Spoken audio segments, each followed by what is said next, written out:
what ended up happening is when I did go to Silicon Valley, I was living out of Silicon Valley and building out of Silicon Valley from the seat of my car, living out of hackerspaces, hotels, and other people's sofas, sleeping outside of Google, Apple, NASA. But I wasn't the only one. There were other hackers, if you will, and people that were doing the same thing. It was a very cultural thing to do. And going to a lot of different technology classes every single day, meeting with people in tech, building with people in tech just about every single day. And I'd already known technology by the time I rode to Silicon, but I increasingly grew in my understanding of more. Visionary podcast. Thank you for tuning in today. As you know, I created this platform as a way to bring on people who I'm inspired by and people who are just crushing it in the world. And I'm excited to hear from our guest today. We have Chris Lafayette, who's just killing it out in Silicon Valley. And you'll hear his story, as we go on. But before we go any further, I want to remind you what your Visionary podcast is all about. This is the one and only podcast intentionally designed to push you forward towards the vision you have created for your life. And if you don't have a vision for your life, this is the podcast to help you structure a vision, become the person God created you to be. And with every episode, my goal is to tell you real, authentic, and purposeful stories. True stories to help you create a vision for your life and get closer to your purpose. A purpose where you're having an impact on those around you and on the world. And I'm happy to say that this brother that you're going to hear from is having a huge impact on the world. My guy, Chris, how you doing, man? Christian, thank you so much. One, congratulations to your podcast for continuing to develop and you taking on the challenge of that space. And thank you for inviting me to be a guest on it. Yeah, man, no problem. This is an honor for me, man. I'm interested for everybody, to hear from you and to get some of the knowledge that you've, given me in the short time of us knowing each other. It's really been a blessing. And I was going to read off your bio, but I forgot. So why don't you just give us, a quick, run through of your story and who you are and what you're doing today. Sure. First and foremost, I'm just spiritually grateful to be here and to be part of where I find myself in particular, in respect to business, being able to build in emergent technologies. I'm an emergent technologist, national, international speaker, a culture and inclusion advocate, meaning that I'm a huge fan of culture and more culture being inducted into technology environments and hubs. And so that we get more people that are building from a cultural perspective when it comes to our product delivery teams of development and technology, and to acquiesce more towards the idea of going in particular beyond just the diversity narrative, but to come on something more colloquial, that ecosystems aren't a set of hardware and software. Ecosystems are people. And the more culture that you have on that ecosystem, the stronger that ecosystem becomes. And that when we do bring more culture, inclusivity in respects to a manifold different variety of culture when it comes to people, no matter color, no matter the gender, but in particular, our most underserved communities of Black communities. When you bring more culture to your ecosystem, it doesn't take away jobs, it levels up the whole ecosystem. So I think that's really important where we find ourselves now in business of consideration. Yeah, man, that's beautiful. That's beautifully said. And just speaking on, culture and diversity, in this space, especially, now I feel like now you're a big player in this space, but taking us back, how did you first enter this market of emergent technology?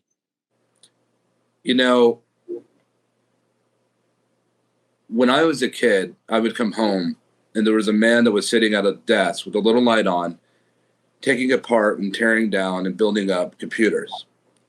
And I'd go to this man and I'd say, "Dad, what's the internet?"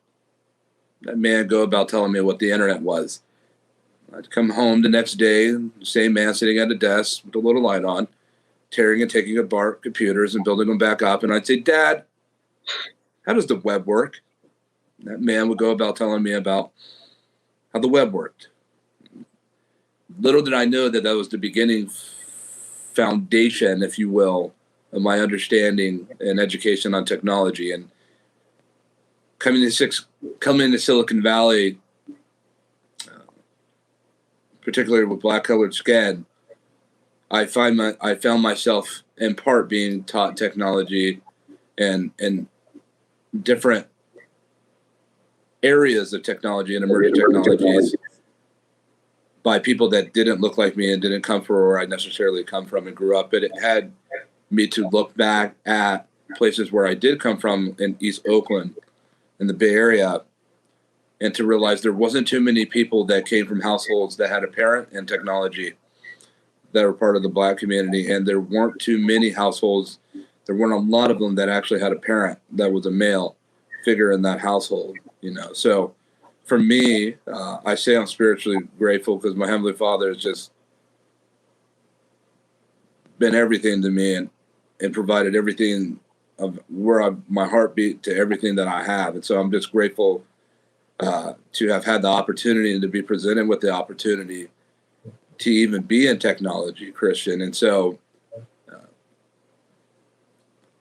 what ended up happening is when I did go to Silicon Valley, I was living out of Silicon Valley and building out of Silicon Valley from the seat of my car, living out of hacker spaces, hotels, and other people's sofas, sleeping outside of Google, Apple, NASA. But I wasn't the only one. There were other hackers, if you will, and people that were doing the same thing. It was a very cultural thing to do. And going to a lot of different technology classes every single day, meeting with people in tech, building with people in tech just about every single day. And I'd already known technology by the time I rode to Silicon, but I increasingly grew in my understanding of more. And from there, people started asking me to come speak at different events and various events, and there'd be great turnouts of people showing up at different events. And then I started speaking all throughout Silicon Valley, and then really across the country and different places in the United States, and then internationally around the world. And so how I came about becoming an emergent technologist is that it was the title that I founded, because as we move forward, sometimes when we sojourn forward, when it comes to our pioneering experiences as entrepreneurs and explorers of tech, there's a lot of things that we don't know and that we don't understand, far more in superiority to what we do understand. And so in terms of the actual application of applied sciences, how they operate, where they come from natively, and how they operate, and how they interweave and interact with one another, and merge pairing, and how they abide within eco-habitats, and how they form the fundamental constructs of the smart city and technology convergence and things like that. And so it came to a point where I realized that I had been studying emergent technologies and that I've just become very familiar with them and advising companies and transitions and things like that. And so I had to, instead of telling people I do all of these things, I just thought it was fortuitous, or better just to say, well, I'm an emergent technologist. And what's an emergent technologist? Someone that studies emergent technologies and applied sciences. Right. Man, that's awesome. That's a beautiful story.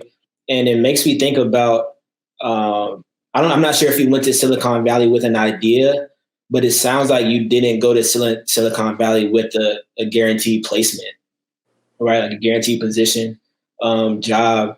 And it makes me think about just the life of a creator, you know, because like I have a lot of creators on this platform.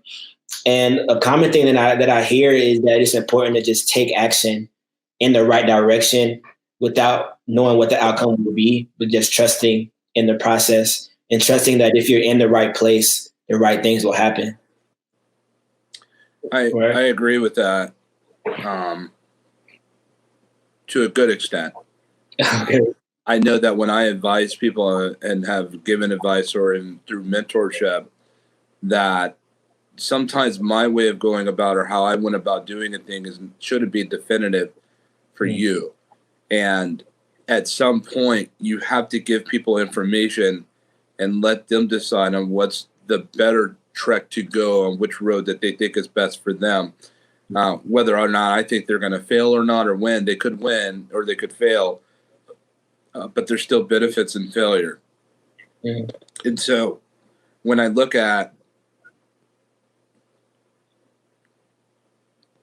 the track, and that's why I call it a pioneer move, because a lot of people in this particular field haven't really been in this direction. But then again, a lot of people have, but ultimately you haven't been in that direction.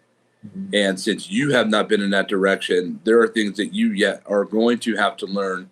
Some things you can mitigate and some things you simply just cannot. Mm-hmm. Yeah.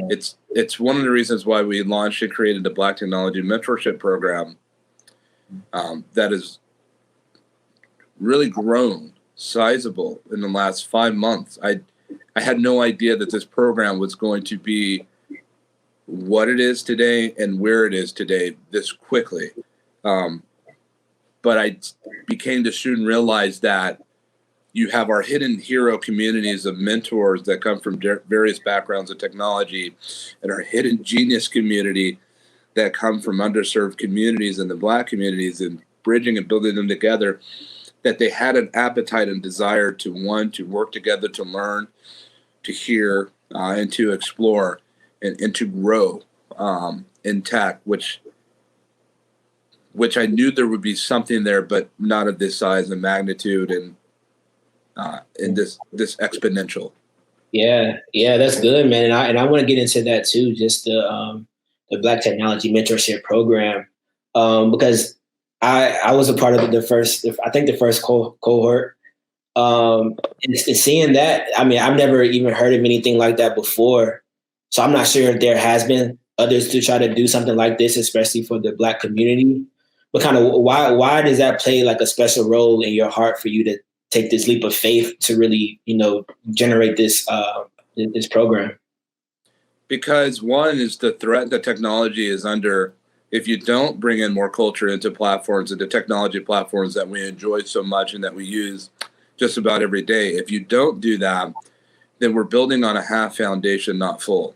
And we're building on a foundation that's not as strong as we believe it to be.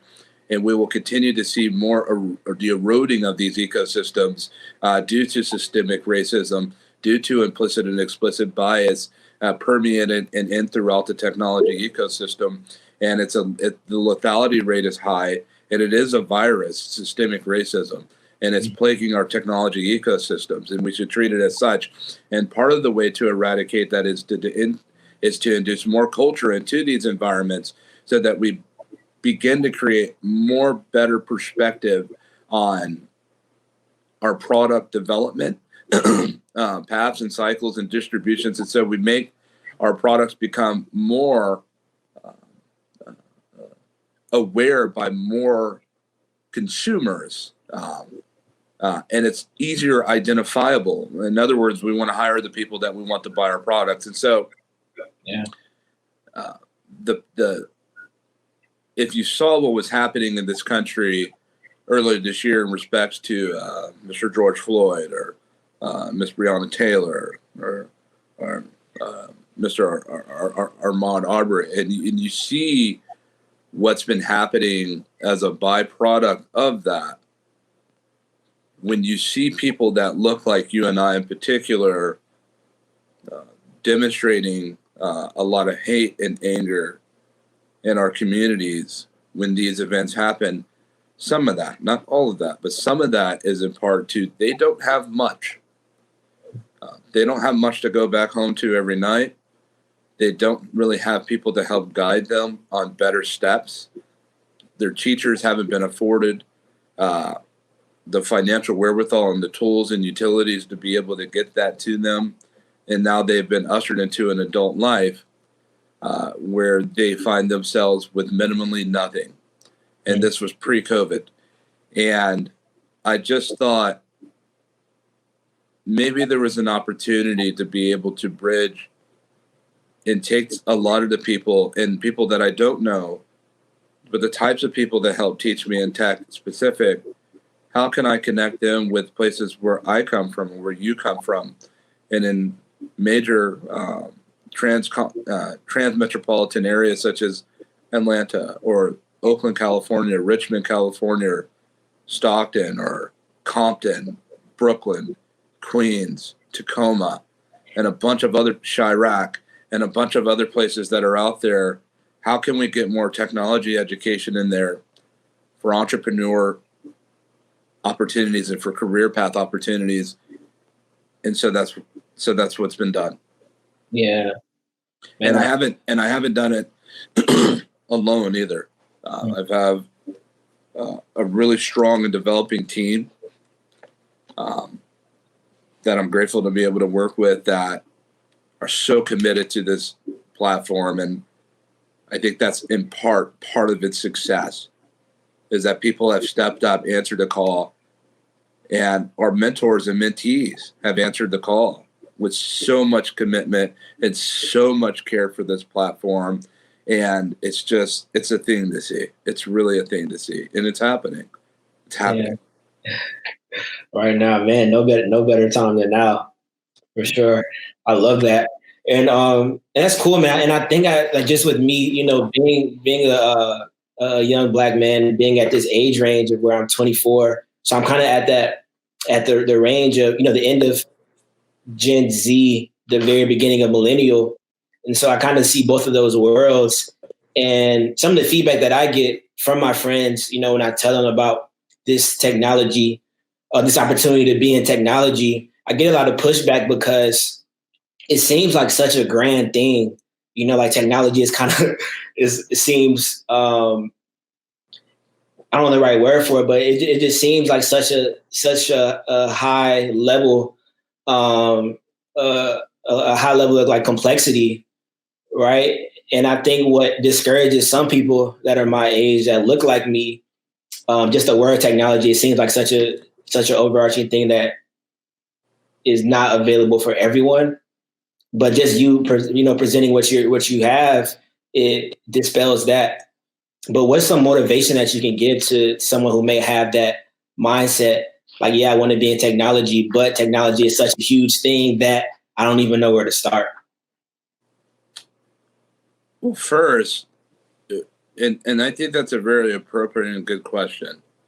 And that's a big part of what we address with BTMP is just that. We have starter beginning classes that introduce technologies, and we have our mentors that teach classes and training on what's out there. We have a major AI introductory session coming up here soon that we'll be promoting here in the coming days, conducted by Michael Lanham.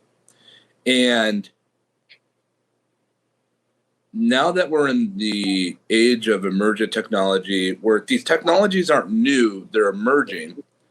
They've been intentionalized for decades and some for over a century, but now they're beginning to emerge because now we have more power in our devices that are able to allow us to be able to power such tech.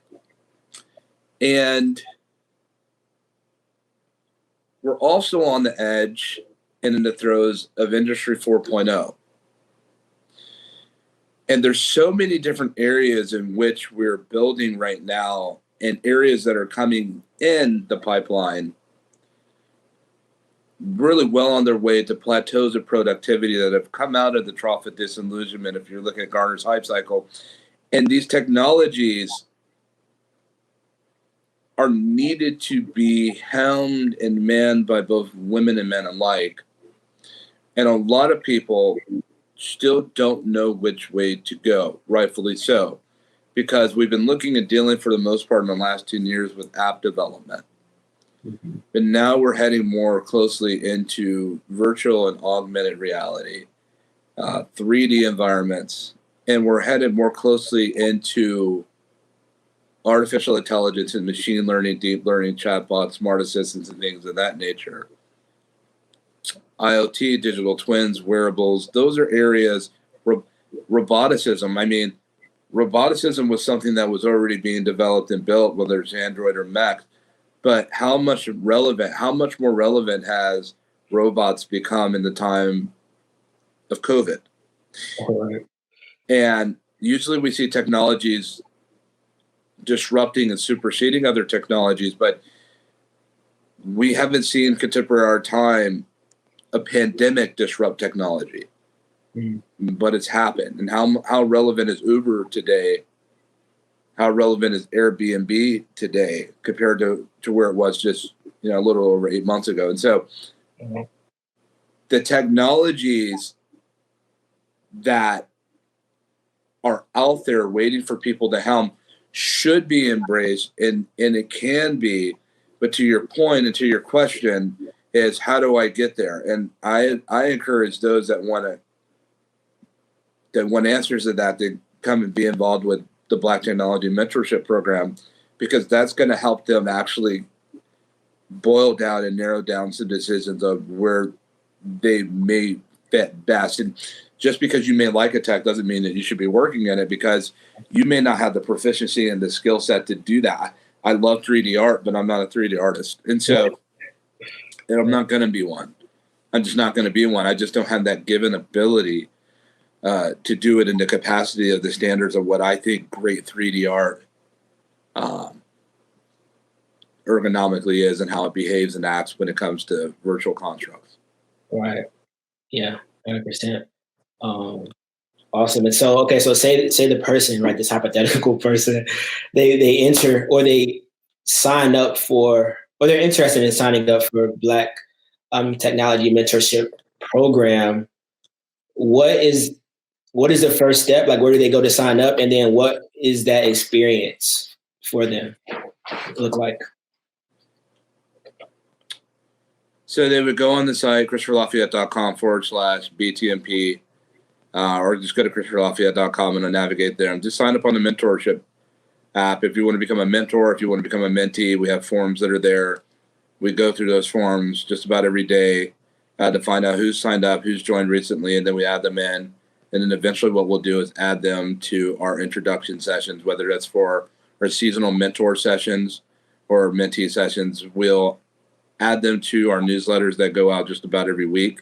And so they'll get an update in a sense on where to go, when to start, what's the season look like. For example, now we're in our autumn series right now, and we have about another month of that, which has already started. So we have that going on. Some classes you can still come in and join. Some educational programs of courses you can come in and join, whether it's our long-term curriculum courses or you want to be privy to some introductory sessions that are coming into play. But you need to get signed up sooner rather than later. And then we have our winter series that we're gearing up for, that's coming down the pipeline soon for winter 21, that we're really excited about, and we're developing actually right now along with our other mentors. Yeah, beautiful. Then you can see I got the banner, ChristopherLafayette.com. Sign up for that. I definitely encourage anyone who's looking to get into this technology industry to check it out, because there are so many different verticals that you can enter into. I know you named some of them with IoT and robotics, things like that. But I think there are like over 20 of them. Is that correct? More than that. So I mean, the thing is that, and look, why not? Why not take advantage of coming and doing something better for yourself than what you are doing now? A lot of people have a lot of self-limiting belief, and they just don't think that they can actually do it. They don't think that, and I'm telling you, as a Black person, we don't have to look at Marvel movies and marvel at a Black Panther film and look at all the wonderful and awesome things that they do in technology and have to sit here and admire that from afar and don't think that we can't build telepresence systems and virtual systems like that. We absolutely can. Other people are doing it, and you're just as capable of doing it, and you and I are just as capable of doing it as anyone else. So a lot of it is take the first step, right? And say, you know what, I'm going to take the first step. I'm not going to just sit here and look at informational podcasts and think about the things that I could do, talk to my friends about it, and never do it. I think that's one of the weakest approaches to people when they sit around talking about all the things that they wish they could be and want to be. Step up to the plate and get in the game and handle it. And that's a big part of BTMP too. It's available for people that want to take hold of it and challenge it and get in here and dominate. It's not for the weak and the timid. It's for the people that have confidence, that want to have better, that want to do better in the throes of business. And this program is for you. Our words is build together, build strong. Mm-hmm. Love that. It's not build together, build weak. It's build together, build strong for a reason. So those are the kind of people that we want, people that have that kind of outlook, that grit, that determination, right? that have that kind of gumption to really step up and make a difference, and then to tell their friends and bring their fellow people with them so that they can do something better for themselves and get out of their environments in which they're in. You don't have to stay in the situation that you're in. You don't have to be in that situation.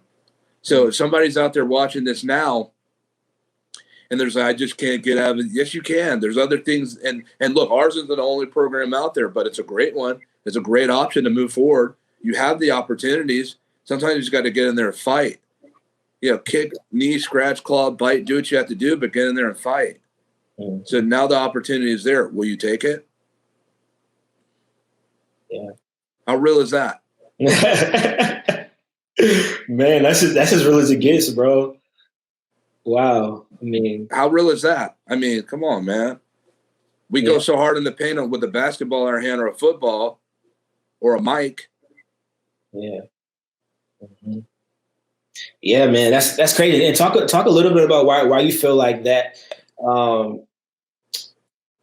I mean, that I don't know. It's not the easy way, not the easy way out, but it seems like the goal, like in the Black community coming up, is to do one of the things you just said: be an entertainer, be in sports. Because that's what we see. Mm. That's what we see when we look at Black success. We see the majority of the millionaires and the billionaires that we see in this world that are Black are coming in through those entertainment and sports. That's what we see. Yeah. That is the benchmark of what we see. Mm-hmm. And what's wrong with getting a $250,000, $120,000 salary? Right. There's nothing wrong with that. Yeah, but we see these very tall. I'm not saying don't shoot for it. I got a nephew that plays football. I care and love for it deeply. But that's not the only plan he has in his pocket. It's football. Mm-hmm. How about our athletes? Our athletes, the short time in NFL career, 2-3 years, maybe 4 years. What do you do when you get that? Most of them, a lot of them burn their money by the time they're 5 years out. Yeah. Now what? What are you going to do? Mm-hmm. Yeah. A lot of them go on to do security work. What are you going to do? All right. A lot of them don't have the ineptitude and the fortitude and the wherewithal and the understanding how to become an entrepreneur. Mm-hmm. A lot of NFL athletes and basketball players, things, and then they get all this money. They've never had that before. They burn it. A lot of them will try to become entrepreneurs, which I think is absolutely amazing. And I think it's a great thing to do with your capital. But do you know how to be an entrepreneur? You know basketball. Right. So in your pursuits of becoming an entrepreneur, you end up losing a lot of your capital then. Yeah. Wow. That's so good. And I want to hit, there are two topics that are. Does that make sense? Yeah, no, that makes perfect sense. That makes perfect sense. And there are two things on my heart that I want to speak on. The first is how you said that that's not what we see. We don't see Black people that are successful in technology. And so I think it's important that we change that narrative and we start to tell more stories, right? More success stories of Black individuals in the technology space. And I know you told me behind the scenes that you're in the process of writing a book about your journey through Silicon Valley, right? Talk a little bit about that. I finished a book called Surviving in Silicon Valley. It's just that, Surviving in Silicon Valley. But ultimately, I don't know if I'll ever release it. I may or may not. I've thought about it a bunch because I don't want people to think that I've lived some despondent and poor life. I've been very blessed, if you will, through grace and mercy that I survived. And I could write a book and like, how did you survive in Silicon Valley? Grace and mercy. I mean, that's it, in a very beautiful, pretty nutshell, if I could put it like that. Mm-hmm. But, in terms of there's other parts of the book that really do speak to, I think the determination, some of the hardships, and a lot of things of technology and the encouragement and some of the focus that you have to have from a business perspective on surviving in Silicon Valley or any other technology hub that you find yourself in, or even on the pathway of the pioneers in the throes of being a tech entrepreneur. So I don't know, maybe I'll come out with this book. If enough people may say, hey, Chris, we want you to come out with this book, I may come out with this book. But if not, I probably won't do it. I think there are people that can benefit from it. There's some people that have read some of it, have really enjoyed it. But the book, for the very most part, is done. It's a pretty thick sized book, but we'll see. But yeah. Okay. Nice. No, I love it. I love it. So guys, if you want to hear that book, man, reach out, let him know if he gets enough enough requests, we might see it. And I think it'll be a powerful thing, man. For sure. And, and so the last thing I want to talk about is allies, right? Because you talked about how you didn't build this platform by yourself. This Black Technology Mentorship Program, you didn't build it by yourself. It took other individuals helping out. And then for me, like I've never, I haven't met a lot of successful Black males, especially in the technology space. And the way that I found you was through a ally, right? Through a friend who I reached out to, a white woman who's really nice, and kind of asked her about her story. And she recommended that I reach out to you. And I didn't even know who you were, right? But like I said at the beginning of this episode, in the short amount of time that I've known you, like you've helped me out so much already, right? And so I'm just grateful, to Cassie. Her name is Cassie. Shout out to you. I'm thankful for her for connecting us. So I want you to talk about like just the importance of allies. Sure, allyship is so important. And the thing is what we've done our level best at BTMP is to define and have a better understanding of what allyship actually is, because people have so many different definitions of allyship, just like they have so many definitions of diversity. One of the things that we practice with BTMP is formulating an allyship and making our whole platform an allyship. Mm-hmm. And an ally is someone that is actually working towards the greater good, colloquially speaking, in groups, and bringing their individual cultures together to build together and help support and build within a system that they build in together. That's a big part of allyship. And so that's what we've done in our whole BTMP platform is an ally platform, is an allyship. And then we have external allies and people that are building with us with our community partners and our community or corporate sponsors, if you will. And so we're really excited to work with them. Shout out to Diane Tucker, who's over our whole education team, and what she does when it comes to BTMP. She's such an incredible leader. She definitely, is just one of the more stronger Black women I've ever met in education that really have taken, the reins on the horse and really have rode hard, And so, the kind of people I work with. Shout out to Shannon Carlton, who is someone that has come to us recently in the coming months, in the past months, if you will, have really stepped up to the plate and have demonstrated what an ally does instead of just talking about it. And, and she doesn't look like me. She doesn't look like you. She doesn't come from where we come from, but she brings her own culture and her flavor approach to the narrative at hand. And, shout out to so many other people, especially our mentors and our mentees who just really are really attempting to champion this platform together, that have been so committed and so diligent, because there's been some that have joined that have not been committed, that haven't been diligent. They're just as only focused, I think, for Black communities as the posting a Black square in your Instagram page and showing solidarity. They have their role too, and that's fine, I guess, for what you think, is your way of representing, commitments towards Black communities. But that's not real allyship. That's not real allyship. It's the ones that are getting here in the trenches with me, that are working, that are going, that are heavy pounding, going on that field. Let's go handle some business today. That's allyship. And so shout out to those that are still with us, which is the majority of those that are committed, and to the ones that haven't. I would just really just focus on checking your commitments. Mm-hmm. Checking your commitments. Is it just something that, is a feel-good initiative for you, or something that you really want to be part of? And I tell you what, there's some people that I thought were really, it's the ones who I thought that were really, really that don't. And it's the ones you don't even know, in droves, that step up and stand tall with us. And, there's great benefit with that. Yeah. That's so good. And, well said, well said, man. I love that. And I want you to hit on that just because another thing that I hear or just see, from like my peers, is just the desire to want to build alone, want to be self-made, quote unquote, right?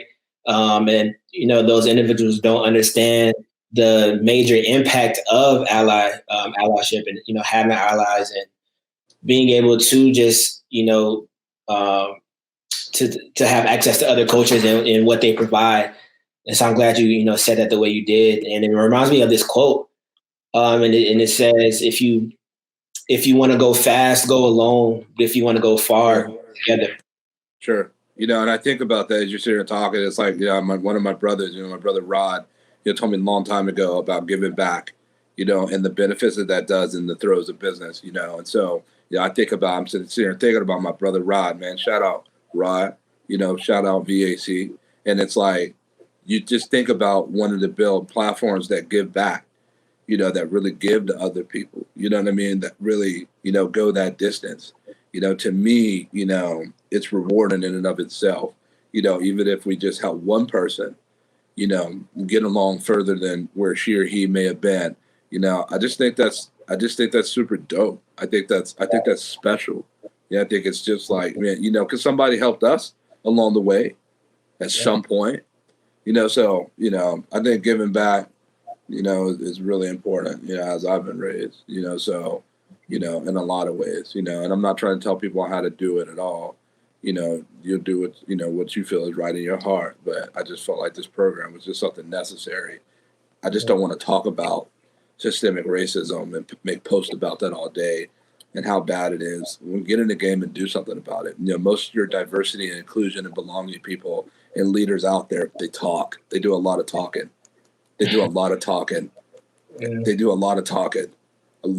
Most of your diversity, inclusion, equity, and belonging leaders in business talk. They get their paycheck and they talk. Mm-hmm.